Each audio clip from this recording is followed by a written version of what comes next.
For today's video mga mamshis, ayan, itry nga natin itong Vitamin C Brightening Sunscreen ng Skin Ever. Meron daw siyang SPF 50 PA+++++.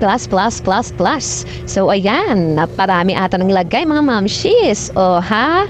Pero ayos lang naman kasi blendable naman siya. At ito daw mga mamshis ay UVA, UVB, niacinamide, glutathione. Aha?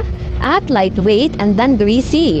Antioxidant and brightening. All-around sun protection. Aha, ang dami nalagay mga mamshis. Pero okay lang yan. Ilalagay na lang natin sa may leeg. Yung iba. O, diba? Ayan na. Hipat natin yung iba sa leeg, diba? Pagka sobra, ganarn, hihipot sa leeg. Kailangan lagyan yung leeg mga mamshis. Para sumabay sa ating mukha. Ganarn, diba? Parang nag-aano nga siya, brightening.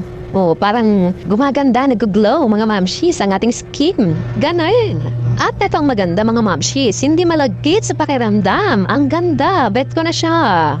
Oh, ayan oh, nag-glow nga yung skin ko. Maganda ata.